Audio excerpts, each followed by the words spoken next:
Mwaramutse neza mwese muraho.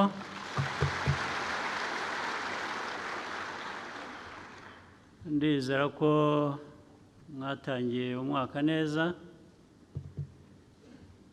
kandi intego ari ukugira ngo tuzawusoze neza igihe tuzadutangira ubundi, bityo bigende bikurikirana. Bayobozi muri hano mwese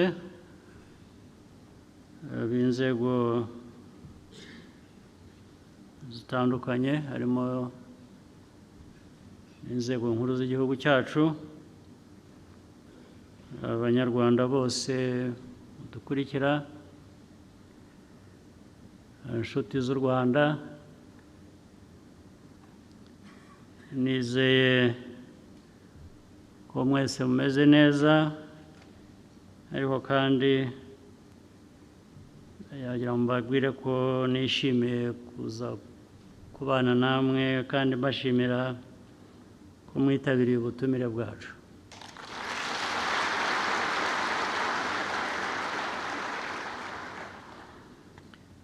Nagira ngo ariko by'umwihariko nshimire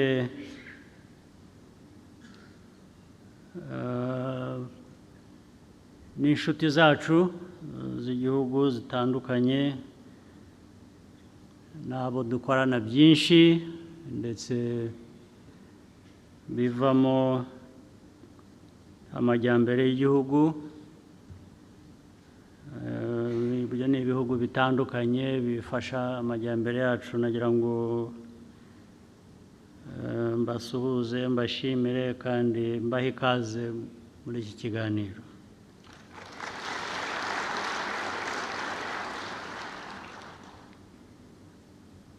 Uyu mwaka igihugu cyacu gifite byinshi kigamije gukora,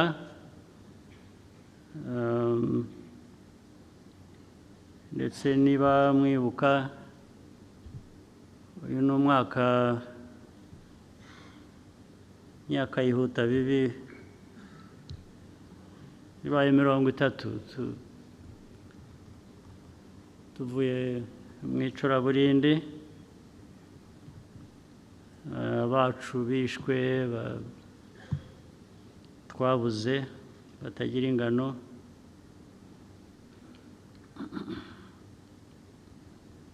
Nubwo bamwe bijijisha ntibazi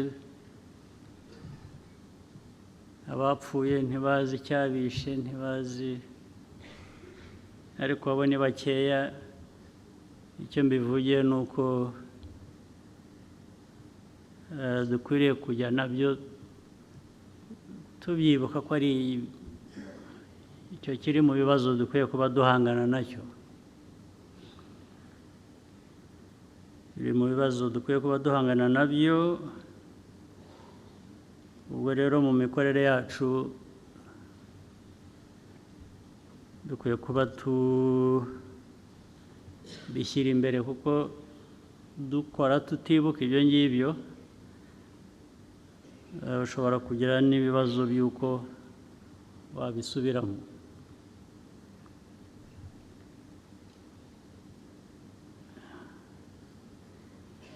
Imyaka 30 irimo ibintu bibiri. Irimo ibyo byago, ariko irimo n'igihugu guhinduka kikaba igihugu kindi dukwiye, kitari kijyanye n'ayo mateka nayo twibuka.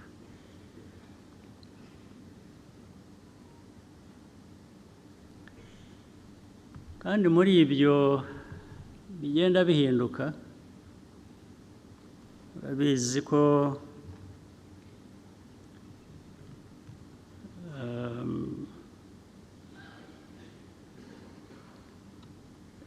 n'ubuzima bw'abantu n'imibereho n'imiterere y'igihugu, ibyo nshaka kuvuga bijyanye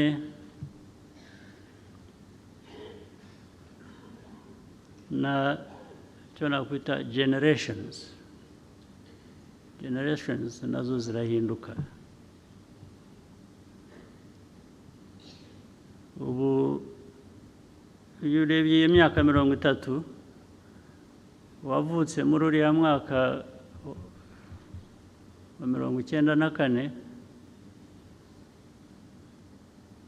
ubu nyine yagize imyaka 30. Imyaka 30, abafite imyaka 30 bari hano muri iki cyumba cyangwa bari hanze ni benshi, ku buryo igihugu kibatezeho guhindura ubuzima bwacyo.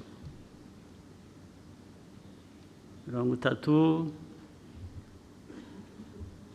iyo myaka, ndetse n'abafite 25 bavutse nyuma, bose ubu bari mu gihugu kireba guhindura ubuzima bwacyo. Icyo bivuze ni iki rero? Abo ni ukuvuga ngo bafite uko barezwe. Barezwe mu miryango, uko banarezwe n'igihugu muri politiki.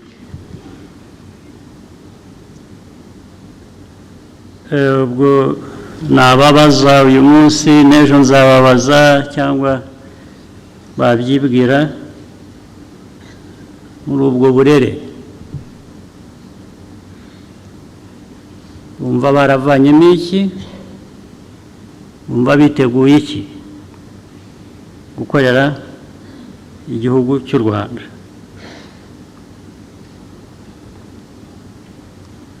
Byose rero biri kuri bo, imyifatire yabo, imyumvire y'inshingano bafite, no kumva ko igihugu ari bo kireba mu myaka yindi 30 iri imbere yacu. Bafite uruhare runini mu guhindura ubuzima bw'Abanyarwanda kurusha ndetse uko batwebwe babigenje. Bakwiye kubyumva batyo.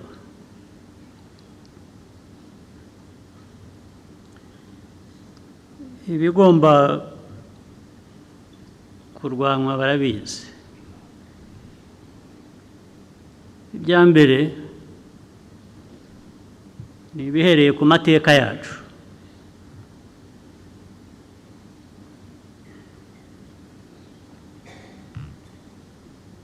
Ibindi ni ibyo dusangira n'abandi hanze y'igihugu cyacu.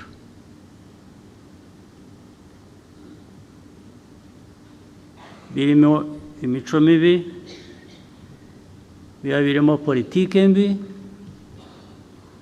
Bagomba kubyumva kugira ngo bitatugiraho ingaruka, bikatubuza kubaka igihugu uko bikwiye.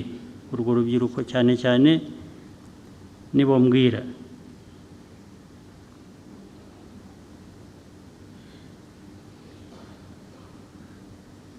Mugomba kumva uburemere bw'inshingano zanyu nk'abanyagihugu, nk'abantu bakwiriye kuba abantu bazima, biyubaka, bakubaka imiryango yabo, bakubaka n'igihugu. Kugira ngo rero ibyo ubisohoze neza, icya mbere nta mpamvu n'imwe ikwiye kuba iriho to be apologetic about who you are.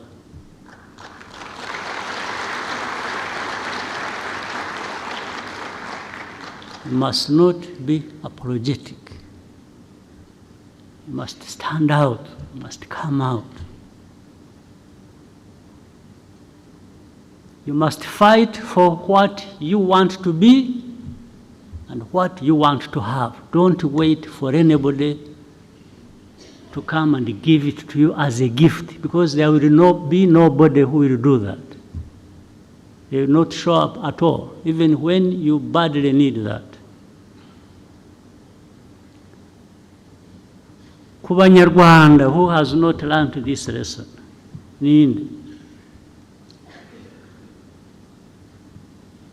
ninde utarize isomo muri ibi ngibi, ko urwanira uharanira kuba uwo ushaka kuba cyangwa uwo uri we. Nta wundi ukwiye kuba abiguha, ntawe uhari. Nibyo mwirirwa biriya bindi bibashuka ni nk'ikinya. Iyo baguteye kwa muganga, iyo baguteye ikinya ngo utababara, iyo gishize bigenda bite? Ugaruka aho wavuye, aho wari uri. Ibi bindi byose mujya mubona, mwumva mubamo, mwirirwa muri aho babarata, namwe muko muri ibitangaza, cyangwa mukiga imico yabo, bakababwira ngo ntabwo mufite values. Tugomba kubigisha values. Values? What are values?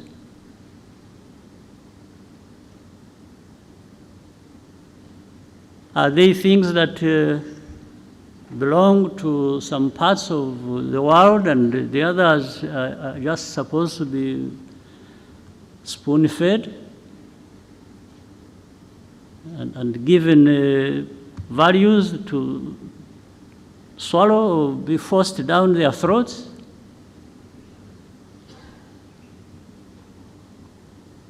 Do you really believe that?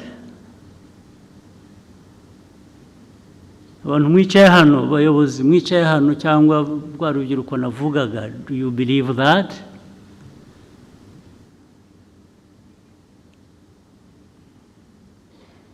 That there is that God-given right to some people to be the ones to have values and others don't have, and then these ones will perpetually teach you values? Do you believe that? So, that is one of the things that in your responsibilities, young people, generation, new generation, others to come, must understand and deal with unapologetically. Unapologetically. If you don't want to go back to where we have come from in our history,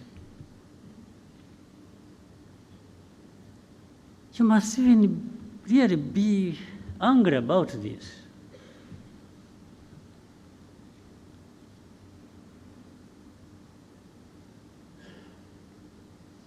When it comes to this, well, let me not take too long on this, because after all, what I'm really saying, I can only speak to you and give you this message. There's nothing else I can do. I can't, because I'm not able to create people to be who one wishes them to be.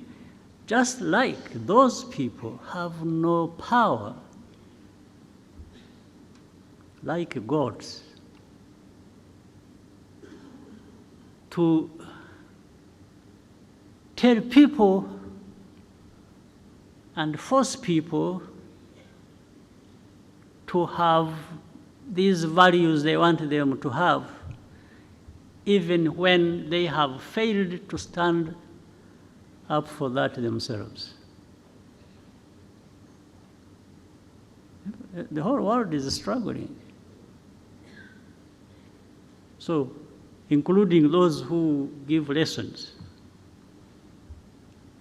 they're really struggling. And when they are struggling, and they are telling you to do certain things they are struggling to achieve, then they start telling you, yeah, but that is the beauty of democracy. Yeah, so why is it not the beauty of democracy when I'm struggling? Why are they not the same? You are struggling with democracy, but my struggles with the democracy are supposed to be different from your own. How? The mess there is in democracy in your place is the same mess there is in my part of the world with democracy. Which mess is better than the other? It's all a mess. We're dealing with a mess. So we can only, maybe all of us on this earth, exercise whatever with a bit of humility, knowing that no one created the other.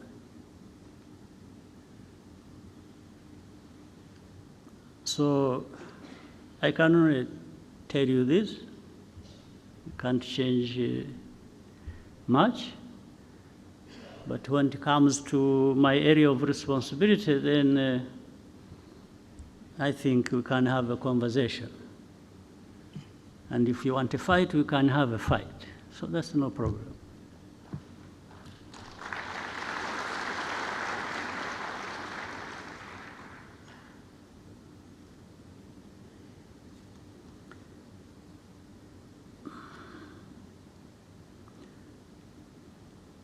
Ikindi nshaka kubabwira, twebwe nk'u Rwanda ntabwo twashobora kubaho nk'ukuntu bamwe babaho cyangwa ibyo duhora turwana nabyo. Dufite ibibazo by'umwihariko.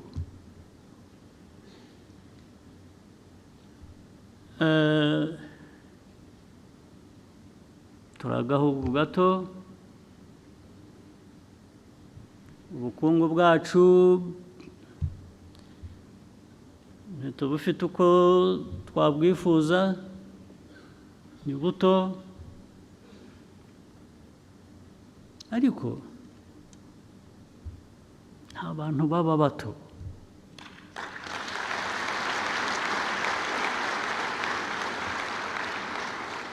Keretse iyo ubyigize,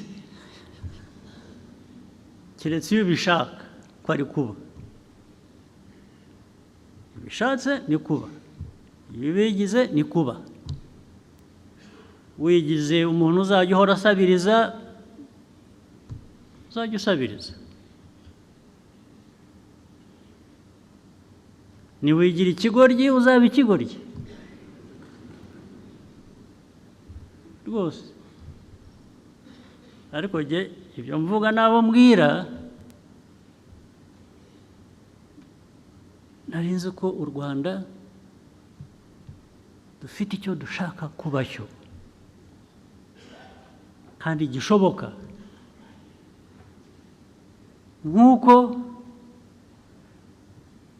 no mu myaka 30 ishize byagaragaye ko abantu bashobora kuva ikuzimu, nk'uko twavuye ikuzimu tukongera tukaba abantu.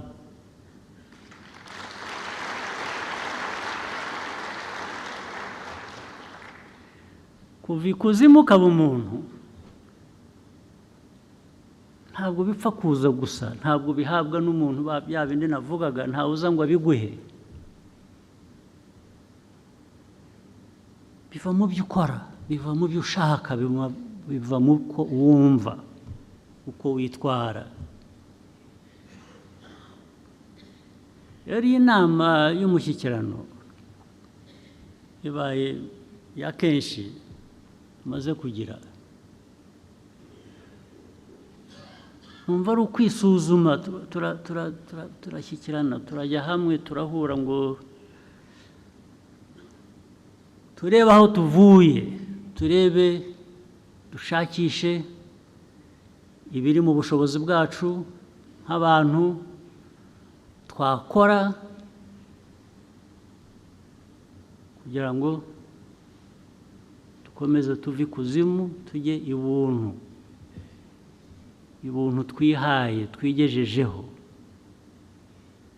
Ntabwo ari ibuntu uhawe n'undi, kuko ubwo ntabwo ari ibuntu. Intizanyo ni intizanyo. Uwayiguhaye ahashakiye arayikwambura, arayitwara, ugasigarana ubusa.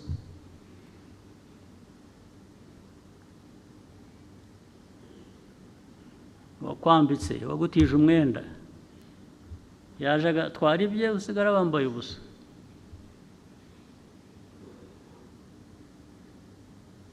Niyo mpamvu rero twebwe nk'Abanyarwanda tutakora gusa ibintu ngo tugende twumve tuvuge duse nk'abatese. Abatese mwebwe mwateta, murateta mu biki? Mufite iki mutetamo? Mwateta mu biki? Guteta k'Umunyarwanda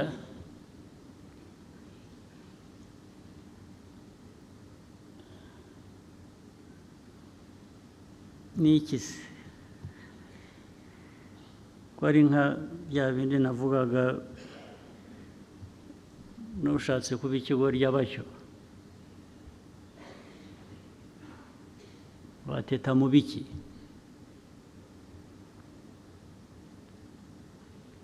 Aho abandi bakora amasaha 2, 3 bakajya kwiryamira, ushatse wowe wakora 10. Aho abandi bagenda ku maguru basa naho badafite aho bajya, aho bagenda umunsi wose bikora ibyo, wowe ukwiye kuhagenda amasaha make. Yawe narangira ukora ikindi. Niko ibi mvuga ni uko u Rwanda ruteye, si jye warugize uko ruteye, ariko turarufite uko ruteye. Tugomba kurutwara nk'uko ruteye. Ibyo rudusaba nibyo dukwiye kuba turi. Ibyo twaruha ibyo rudusaba.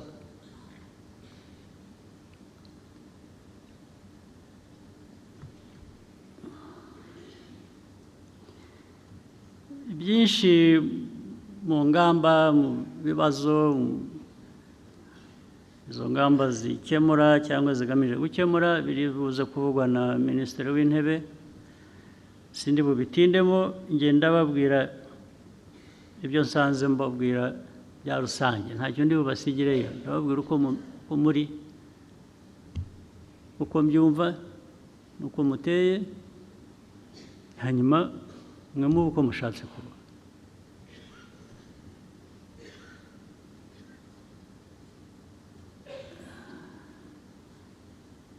Niba tuza hano rero kugira ngo tubwizanye ukuri, turebe aho tuvuye, turebe aho tujya, duhore tuve mu, dushobore kwihuta gukora ibikwiye kugira ngo bijyane n'icyo dushaka kuba twahisemo.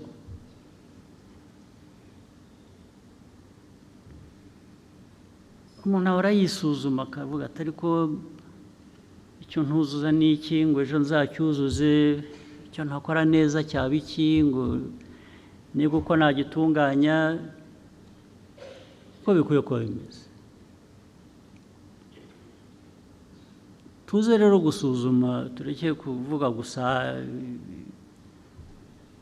ingamba n'imigambi dufite aho tujya, tuze kubwizanya ukuri. Bimwe bitubuza kwihuta kuba babandi dukwiriye kuba turi mu bikorwa no kubaka igihugu, tubisuzume bihoraho bitari ngombwa kandi bishobora kuvanwa mu nzira. Ibintu abakozi bakorera abanyarwanda ku nzego zose kugera no kuri twebwe twese ku nzego zo hejuru, ntabwo twahora dusubiramo amakosa buri munsi. N'uwo mwavuganye ejo tukabona ko hari ibyo tutujuje twagomba gukora, kongera guhora ukongera hari ikindi nacyo, bikaba ari byo, ari bwo buryo, bikaba ariyo mikorere. Ntabwo ari byo, ntabwo ariko bikwiye kuba bimeze. Ubwo uba wibagiwe ya miterere y'igihugu cyacu n'ubushake dukwiye kuba dufite cyangwa dufite bwo kuba neza abo turi bo.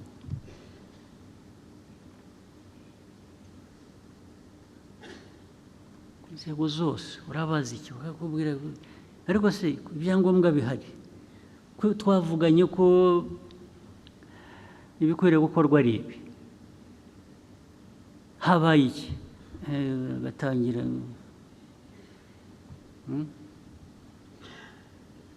gashakisha impamvu, kandi impamvu ntibewe, impamvu ikaba undi, batangira kuvuga ko hari undi, hariho n'uwo bahuye mu gitondo bakamutera umwaku. Na uvuga ati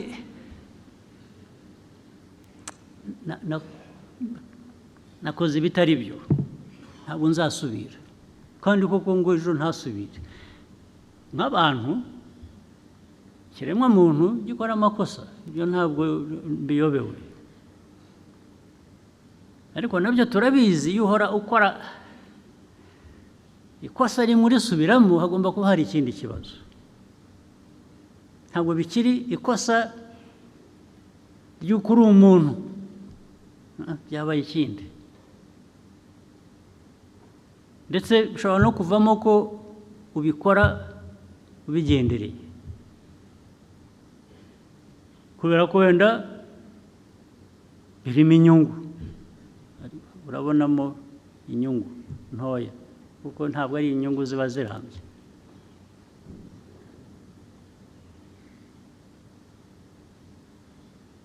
Niba ari ibijyanye na corruption, niba ari ibijyanye ejo bakaguhana, ejo ukongera bakagufatira ahandi, urongera ushakisha.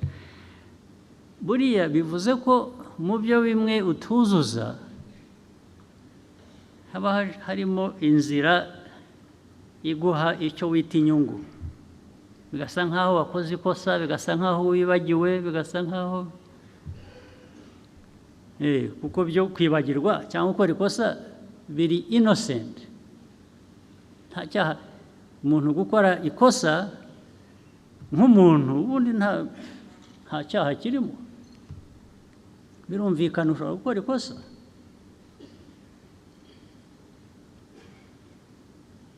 So bikaba ibyo rero abantu bakabivanga, ukica imirimo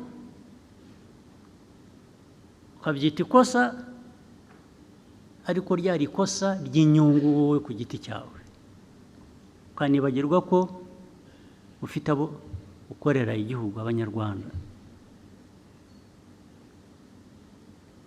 Ibyo nabyo bikwiye kugera aho bigarukira, ntabwo byahoraho ngo duhore dusabana imbabazi, dusobanura ibyo tujuje.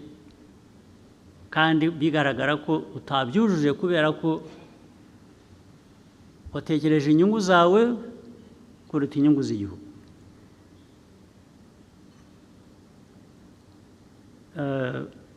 Muri uyu mushyikirano rero mu byo tuganira, ubwo turaza kubona umwanya tuzaba tubwizanya ukuri ku bintu bimwe even biri by'umwihariko biri specific. Ugomba gukorana ngo n'inzego zigomba kuzanya, ni system yose igomba, ntabwo igihugu cyatera imbere abantu badakorana batuzuzanya. Ariko noneho no kugira inshingano yo gukora neza, yo kuzuza ibyo ukora ukabikora neza ukabinoza. Ntabwo niba uri umuntu ufite resitora cyangwa ufite hoteli cyangwa ufite ahandi abantu babonera services, ntabwo hahoraho ibintu biraba bibi bigira bityo bibi. Ibyariho imyaka 15 ishize nabyumva, abantu bari bagishakisha bubaka, ariko ubu ngubu mu mwaka ubaye wa 30, ariko abatanga serivisi mbi ntabwo aribo bafite ikibazo gusa, n'abazihabwa bamufite ikibazo. N'abahabwa services mbi mukazishyurira mukagenda rwose, ukajya mu restaurant kukugaburira ukagira food poisoning, ugataha ukajya mu hospital bakakuadmitinga rwose bagushyira ku drip, bwacya ugasubirayo.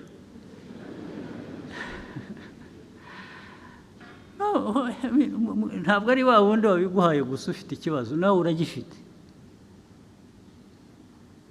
We wemera guhabwa ibitari byo ukabyishyurira ndetse ejo ugasubirayo, ugomba kuba uri umurwayi kabisa. Ahubwo ibyo iyo ari byo mwageraga kwa muganga, hagomba kuba hari ikibazo. Ariko kuki ibintu uko bishoboka, kuki bitanozwa byose? Hari utanga serivisi, kuki atatanga serivisi neza? Ikiba kibuze ni iki? Mutima gusa muri wowe ntabwo wahindura, ntabwo wahindura uko umeze, birakunanira. Kubera iki? Ari wowe ugenda gusa bakaguha ibyo baguhaye ukagenda, nawe ufite ikibazo. Wowe kuki utabaza umuntu utari ku ibi ni iki? Dukorera iki ibintu bimeze bityo? Ndetse ukabivanamo urubanza. Kuki ibyo tuvuga bidushaka kuba icyo kitarimo cyangwa kitagaragara ko gikorwa? Ukubera iki? Kuki mwabyemera mukabana nabyo, mukicarana nabyo ntihagire igihinduka? Ukubera iki? Ibyo rero ndizera ko nabyo kuko kandi nk'igihugu turakeneye byinshi, turashaka gukora byinshi, turashaka gukora ibintu bituma Abanyarwanda bishimira ibyo bahabwa, ibyo bakorera, ibyo bishyurira, ndetse kandi binahenze rimwe na rimwe. Ariko turanashaka ko tuba igihugu kizana amahanga kaza hano, kuko niho hava ubukungu uzamura kuri bimwe tudafite dukeneye. Wese abantu bazakugana bakuziho utuntu turi aho tudasobanutse, bazakugana bate? Ko isi isigaye ari nini, abantu bajya ahandi akaba ariho babikura, wowe bakakwihorera. Nibyo mushaka? Izo ntego ntabwo ari zimwe rero. Ntabwo waba ushaka bakugana kugira ngo bifashe ubukungu bwawe, ariko nujya mu bikorwa ntibibe byiza, ntibinoge. Ubwo ni ukuvuga ngo batarageraho kugana ntabwo bazaza. Abakuganaga bazashakisha ahandi, bavuga batari ko hariya tujya tugafatwa dutya tukagerwa dutya, turahagira iki? Mwakora mutyo mute n'abayobozi bicaha namwe bakabibakora mureba, cyangwa mureba, ubwo nabibitiriye ko mureba, wenda ntimureba wenda ntimubona, ubwo nibyo nari mbibatwerereye. Nari ko abantu bose bakwiriye kuba babona ubundi, ariko icyo ubona gikwiye kuba gifite icyo kikubwira, ni cyiza cyangwa si cyiza, nk'uburyo bworoshye. Ibyo rero bigomba kuba mu byo tugomba guhindura rwose, kandi dushoboye kubikora vuba, kuko nta kindi bisabaga. Ntabwo bitegereza imfashanyo ziva mu bacuti bacu bimwe baduha imfashanyo, nta aid bikeneye rwose, no donation, no grant, nothing. It's just in you, biri muri mwe. Nimutabi yivanamo muzatakaza byinshi bitagira umubare. Kandi iyo byagiye, iyo wagiye ukipfusha ubusa ukigira utyo bikagenda, kubigarura bizakugora. Niyo wabitunganya noneho ukabiruka inyuma uvuga uti bya bindi byaratunganye nimugaruke, ubahebe, ntabwo bazagaruka. Niyo mpamvu mukwiye kubifata nk'ibintu biremeye. Izi nama ziba hano, abantu bava hirya no hino, ni ukuvuga ngo hari akantu bababonamo. Ako kantu rero mugakuze, aho kugira ngo kabacike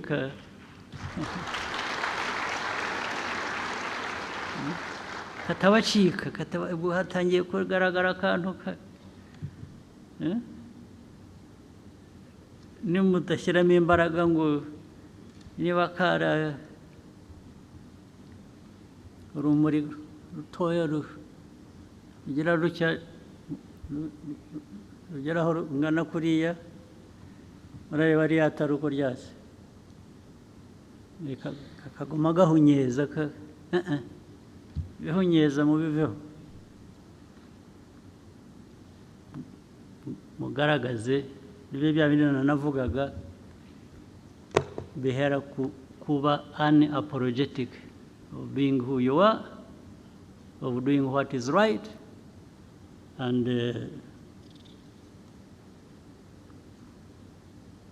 going forward.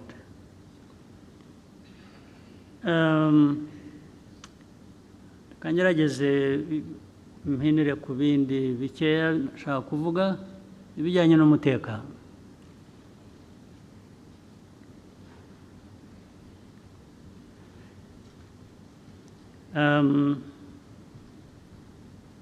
Naratangira kujya bijyanye n'umutekano birambuye,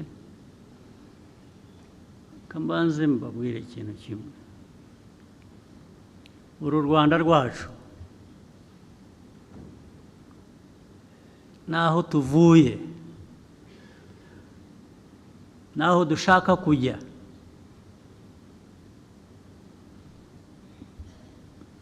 mbere na mbere kwiye kuba bishingiye mu banyarwanda, mu Rwanda, mu mitima yacu. Kugira ngo bigereho ntabwo ukora ibintu aha mu Rwanda, abanyarwanda ntabwo mucumbitse, ni iwanyu.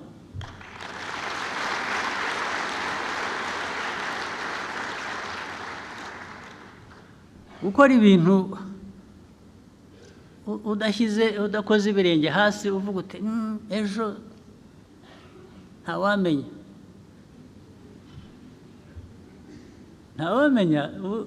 nuko erega ndababwira nuko mutumva.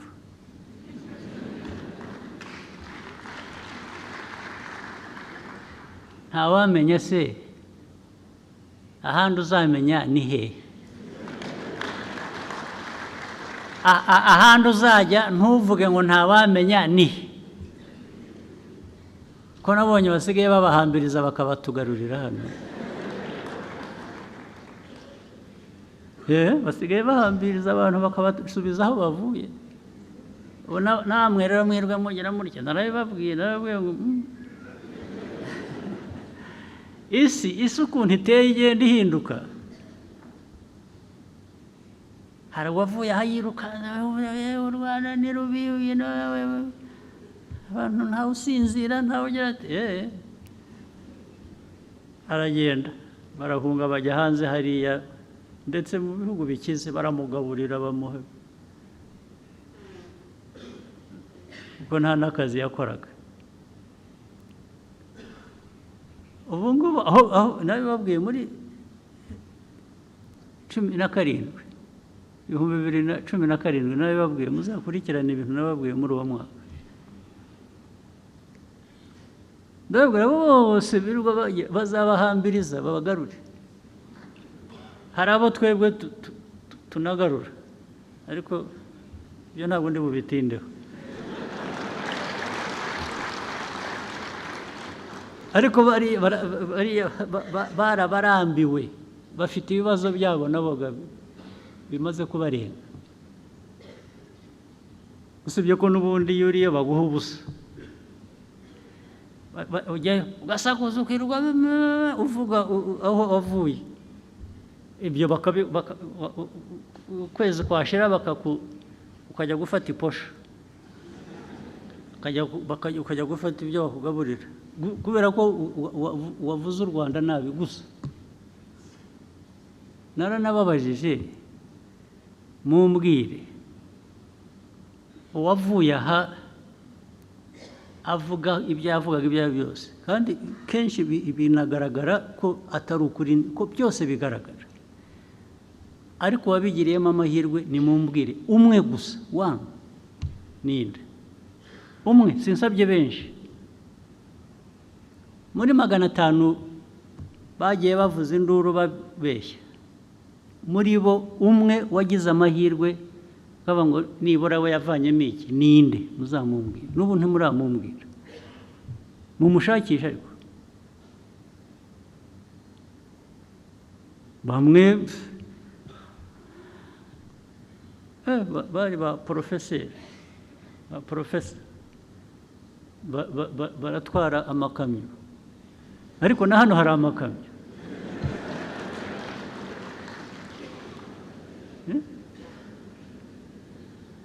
Ugahunga igihugu ubeshya, ukajya muri Amerika gutwara ikamyo gusa, ariko ukishima ngo uri muri Amerika. Muri Amerika urishimye kuko yaguhaye ikamyo yo gutwara itari iyawe.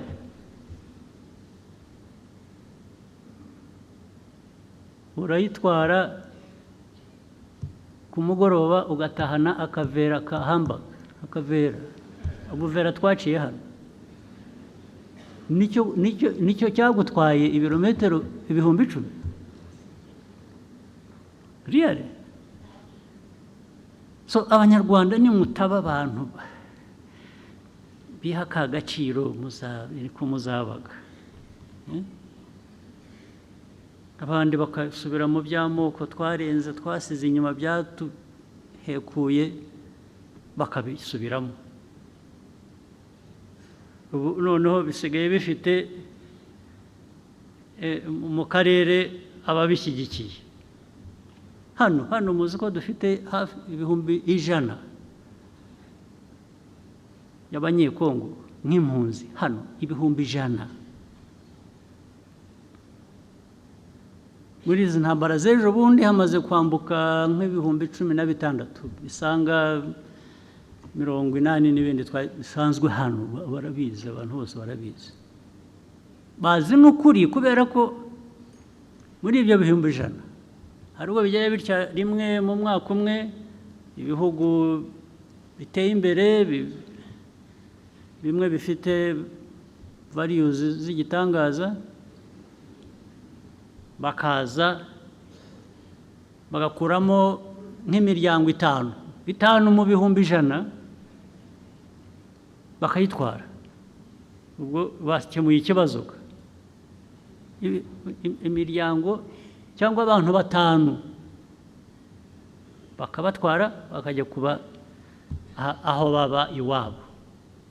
Mu bihumbi 100 uvanyemo 5 cyangwa imiryango 5, ubwo wakemuye ikibazo. Niko ikibazo gikwiye kuba gikemuka.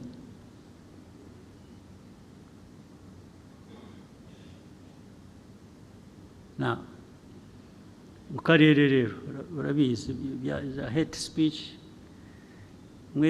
zirwaho zigamije iki? Hate speech, what place should these people who propagate hate speech, what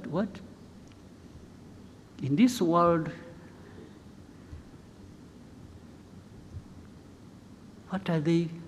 what role are they playing really?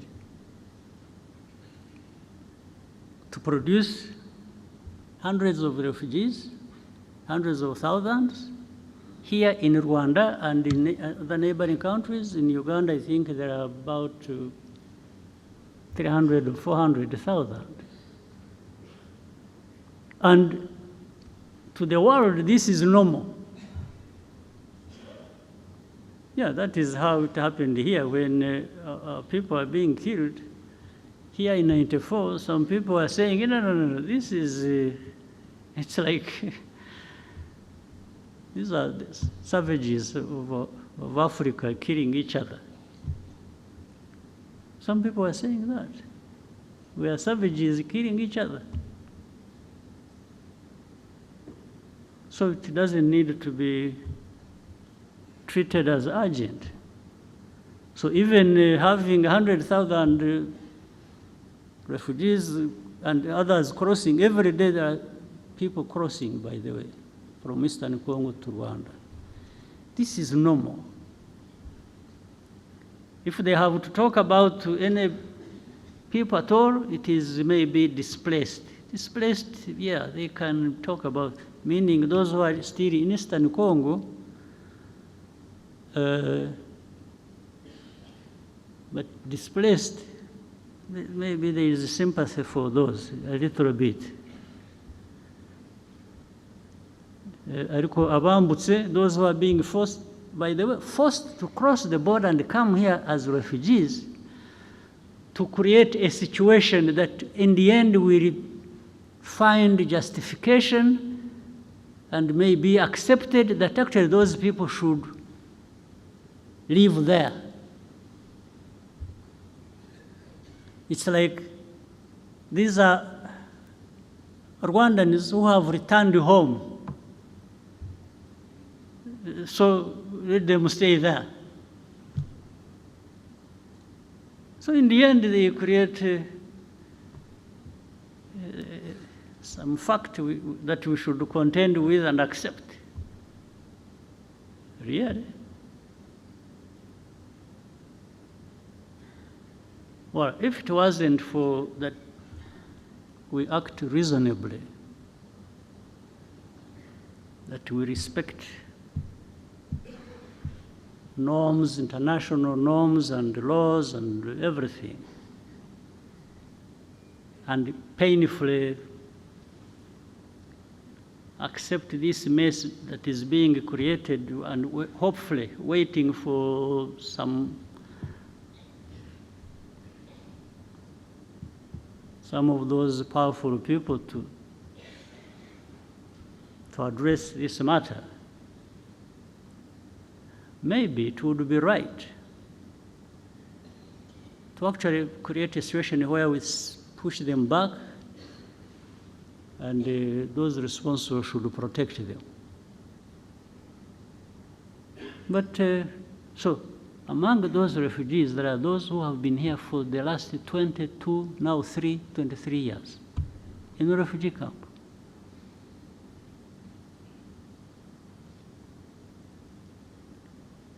Those are like the years I spent in a refugee camp myself. So I know what it means. Myself, I spent those same years in a refugee camp.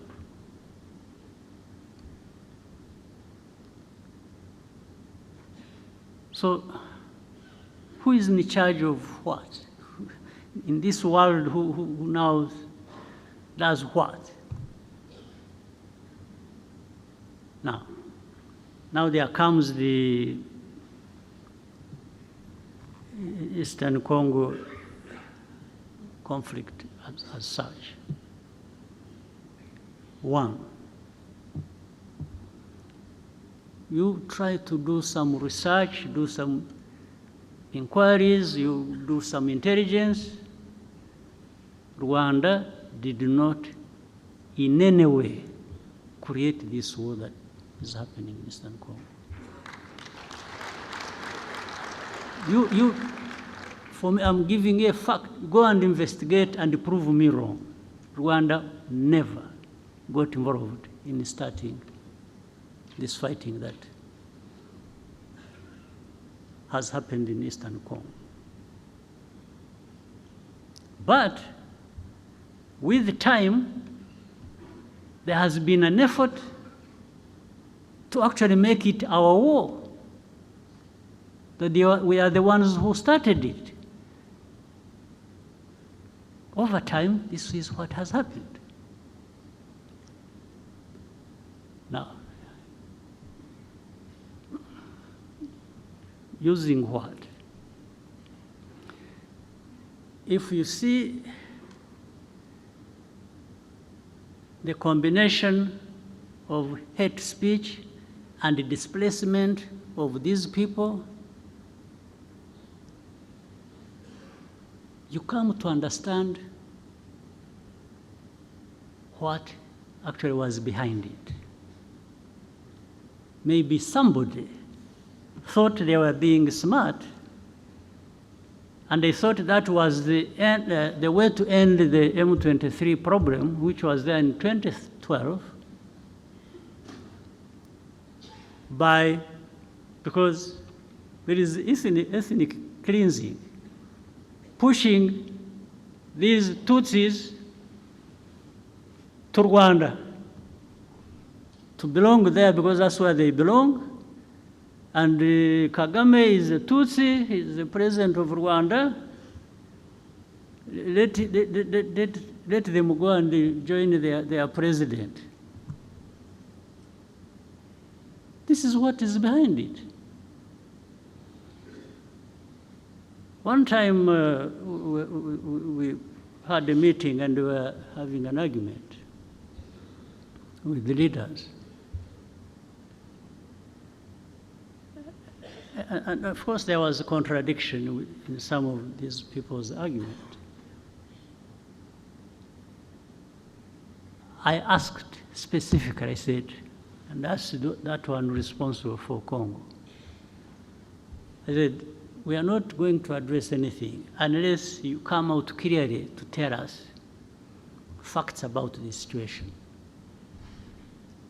I asked him, I said, are these people in M23 Congolese or not?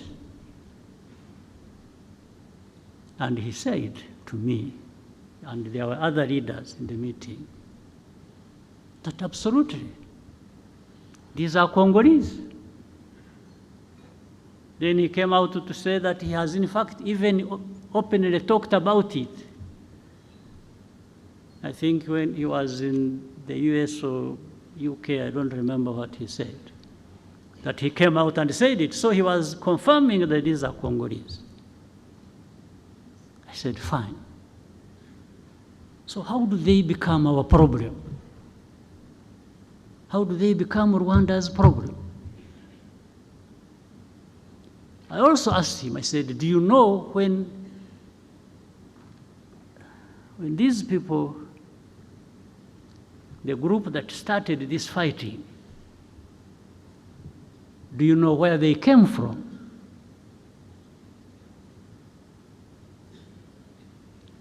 In fact, before he answered,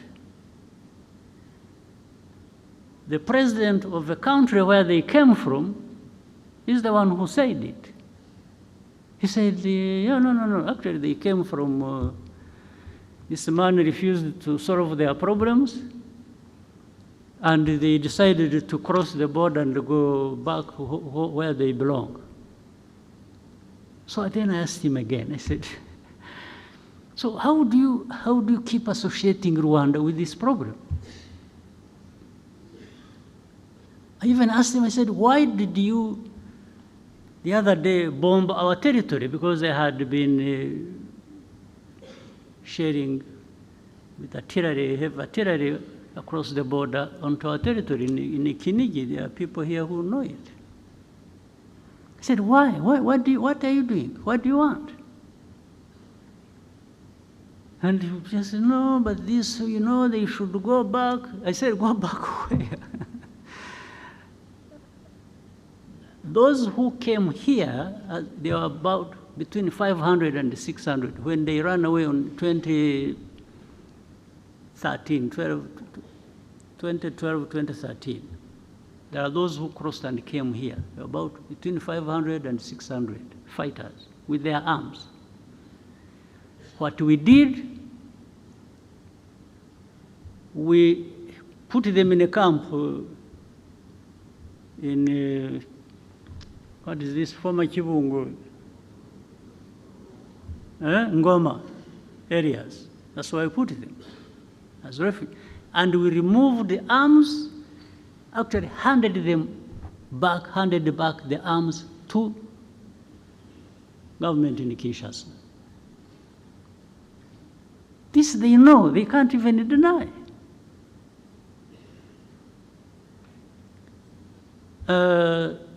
They said they had wanted to solve the problem politically. They invited some of the leaders of this group, took them to Kinshasa, that they wanted to talk to them and resolve the problem. These people, the leaders of this group, went to Kinshasa. They are put in a hotel, spent 5 months without seeing anybody to talk to them until they left. Of course, they left heavy bills behind in the hotel. Nothing else. Now, but when you see, then you would see you saw in the statements of different organizations and so,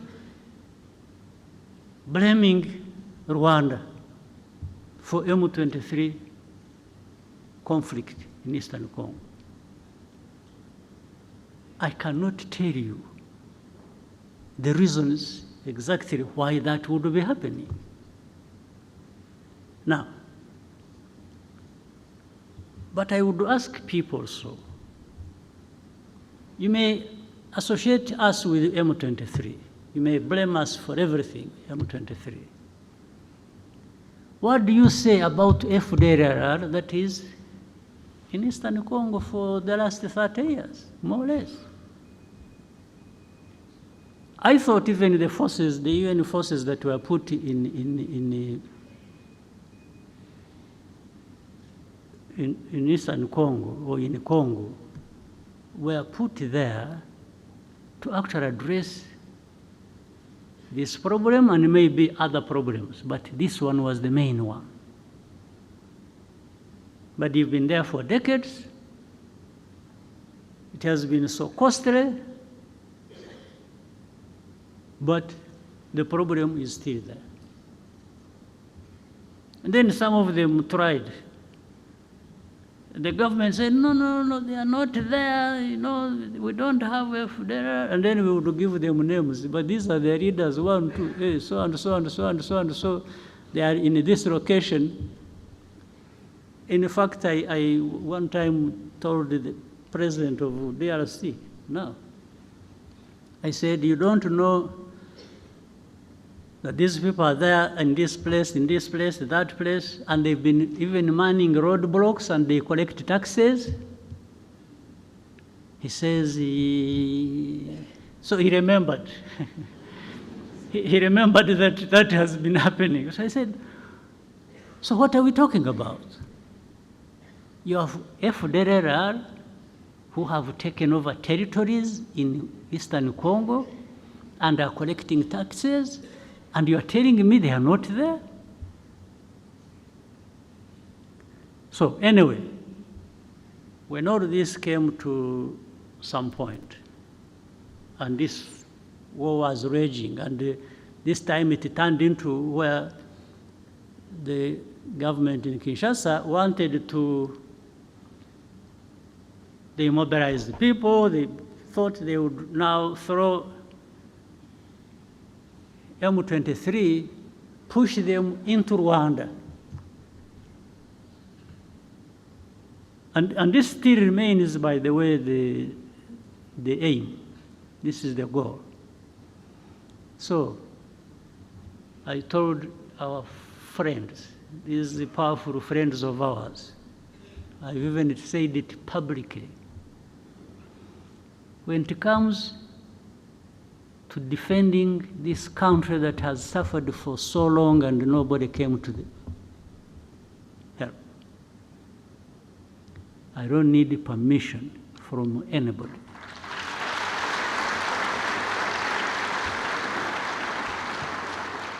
To do what we have to do to protect ourselves.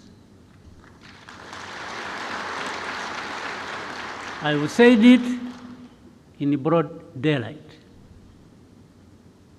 I have said it to those who matter in this problem. And that's what is going to happen. You go home, sleep, don't do anything.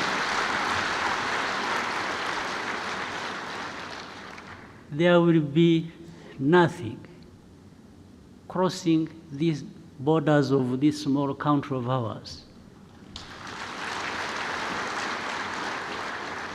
If anybody attempts,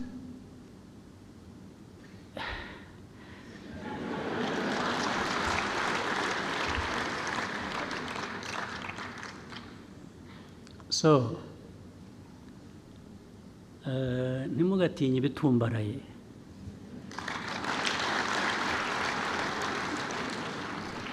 Sometimes birimo ubusa. Haba harimo umwuka.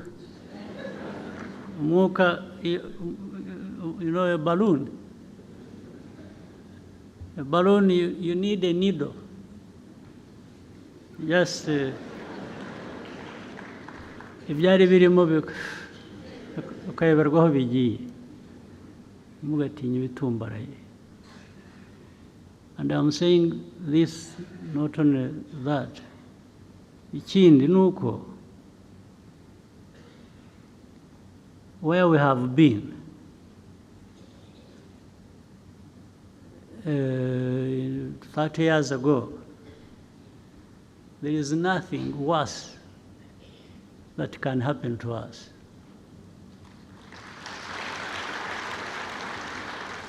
Also,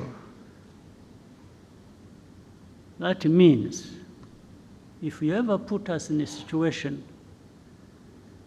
where we have to think like it's going back to that time,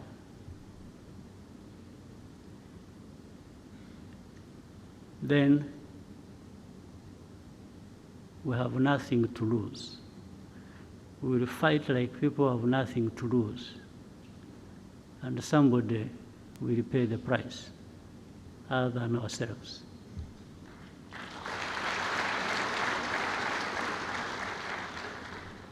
You have seen I have not answered these insults that are coming from the south, from the west. Those ones don't kill. So I cannot go, that's not us. But they learn something with time. They learn something that they made a big mistake. Absolutely, a big mistake. That's why I was telling the young people, happily who seem to be like in those years when we were still young. I've seen our young people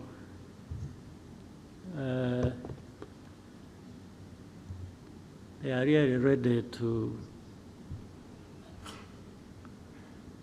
fight for and defend this country.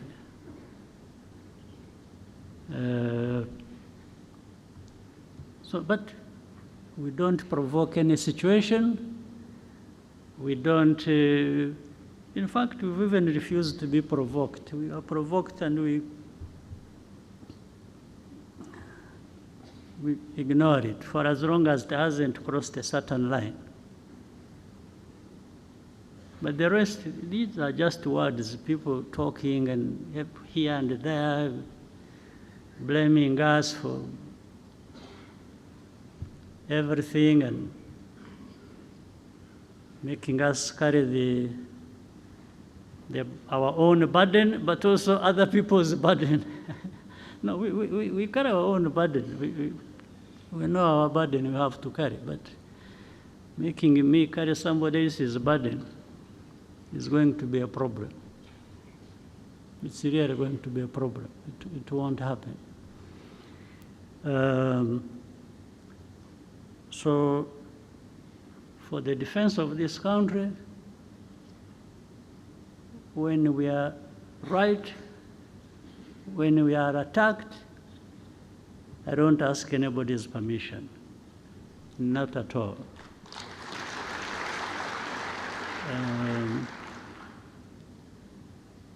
So the country is safe, is secure, and will always be.